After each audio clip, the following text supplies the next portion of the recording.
Câmpul magnetic al globului pământesc este indispensabil pentru viață. Ne protejează ca un scut de protecție împotriva vântului solar, iar în lipsa sa pot apărea numeroase boli în organismul uman. Câmpurile magnetice nu sunt uniforme pe suprafața globului.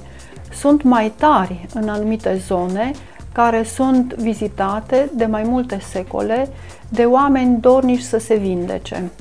Minereurile magnetice erau utilizate în scopuri medicinale în China, India, Egipt, Grecia și mai târziu în Imperiul Roman. În momentul în care astronauții NASA au părăsit câmpul magnetic al globului, au trăit experiența imponderabilității. Însă, starea organismului lor a început să se deterioreze neobservat în timpul petrecut în gol. Aflați într-o stare perfectă de sănătate până în momentul părăsirii globului, astronauții au acuzat simptome de astenie și oboseală. Pentru eliminarea bolii astronauților au fost dezvoltate aparate generatoare de câmpuri magnetice. Magnetoterapia este cunoscută din timpuri străvechi, în medicină având un rol din ce în ce mai important.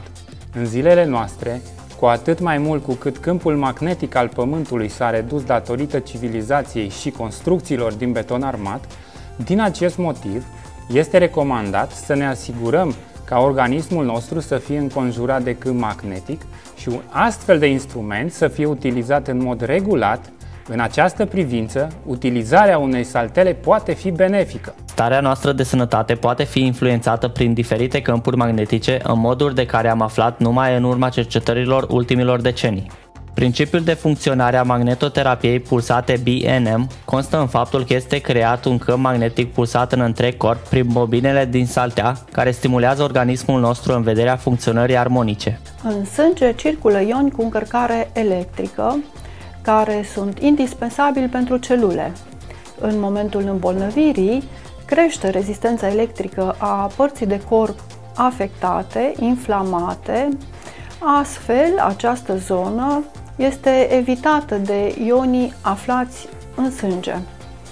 Curentul este indus în partea de corp tratată prin câmpul magnetic creat, prin aparatul electromagnetic pulsat, formând ionii în direcție sănătoasă. Astfel, echilibrul este restabilit, iar blocajul este dizolvat. Această terapie ajută la accelerarea procesului de vindecare. În zilele noastre este bine cunoscut în medicină faptul că terapia magnetică pulsată este alternativa confortabilă și fără dureri a tratamentului medicamentos, având efect benefic și util în orice perioadă a vieții. Copilul nu poate să crească fără provocări și emoții. Jocul și activitatea de sport este greu de imaginat fără entuziasm. Elanul uriaș însă deduce frecvent la leziuni mai mici sau mai mari. De multe ori, astfel de leziuni se vindecă foarte încet. În urma contuziei sau întorsei pot apărea hematon, umflare și durere puternică. Prin terapia electromagnetică pulsată s-a demonstrat că poate fi stimulată capacitatea de autovindecare a organismului. Această capacitate a magnetoterapiei reprezintă un avantaj imens în vindecarea diferitelor răni. Terapia accelerează metabolismul celulelor, ameliorează aprovizionarea cu sânge, este îmbunătățită de asemenea aprovizionarea cu oxigen și substanțe nutritive a țesutului afectat. Astfel, contribuie la vindecarea cât mai rapidă. Pe lângă accidente, limitarea parțială la mobilitate este provocată frecvent de alte împrejurimi. Poate deveni o problemă zilnică dacă ne supra-solicităm fie prin muncă, fie prin activitatea din timpul liber. Indiferent de motiv, terapia este absolut necesară pentru reducerea inflamației. Merită să alegeți o terapie naturală și simplă, care nu dăunează organismului și nu are efecte secundare. Astfel de terapie fizioterapeutică este terapia magnetică pulsată BNM. Inflamația este redusă prin terapie, stimulând din punct de vedere biologic funcționarea și regenerarea normală și sănătoasă a țesuturilor. Stabilitatea și sănătatea mentală sunt indispensabile pentru menținerea unui mod de viață sănătos. Mulți dintre noi devenim îngroziți și nehotărâți datorită așteptărilor și provocărilor zilnice. Astfel, viața noastră poate fi intoxicată prin starea generală proastă de durată, fără motivație și entuziasm. Stresul, pe lungă durată, poate provoca deteriorarea organismului în detrimentul sănătății. Este greu să revenim pe făgașul normal. Este absolut necesar să ne odihnim zilnic cel puțin o jumătate de oră, reducând astfel stresul și toate motivele care elimină acesta atât fizic cât și mental. Salteaua magnetică pulsată ajută în mod eficient la eliminarea stresului, putând în același timp reduce evident sau chiar poate elimina aceste simptome. Mă lupt cu diverse boli de ani întregi, dureri reumatice, tulburări de somn, anxietate. Am urmat mai multe terapii medicale, dar am vrut să aflu dacă există soluții în afara medicamentelor și a terapiilor. Nu am vrut să accept explicația că aceste probleme vin odată cu vârsta. Am întrebat medicul dacă există și alte alternative care pot fi de folos sănătății fără a lua medicamente. În acel moment, medicul mi-a recomandat salteaua minunată, salteaua de magnoterapie. O folosesc de regulă de 2 ori pe zi, după prânz și înainte de culcare și m-a ajutat foarte mult. Acum am o stare generală mai bună, dorm liniștită noaptea, am mai multă energie și au mai puține medicamente. Conform legilor naturii, din nefericire, procesele biologice sunt mai lente, astfel și procesul de vindecare este mai greoi, caracterizat prin mai multă durere și perioadă mai lungă. Regenerarea este mai complicată și nu totdeauna completă. Procesele de regenerare devin mai lente la bătrânețe. Întâmpinăm din ce în ce mai multe boli. Astfel, salteaua magnetică este recomandată în special acestei generații, ajutând la accelerarea procesului de vindecare a organismului. Durerile articulatorii, inflamațiile, uzura cartilajului sunt frecvente. Oasele sunt mai slabe, putând să se rupă mai ușor și pe urmă să se sudeze mai greu și mai încet. De multe ori este necesară proteză de șold sau genunchi. Durerile de mijloc și de spate sunt zilnice la această vârstă.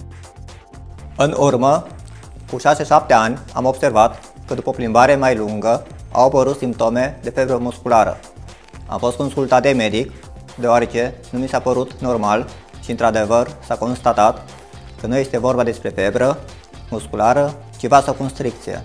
Am fost trimis într-un cabinet de specialitate unde s-a constatat că artera dreaptă este sclerozată până la 100%, în timp ce artera stângă este de până la 70%. Înainte de începerea terapiilor, am reușit să parcurg cel mult 100 de metri.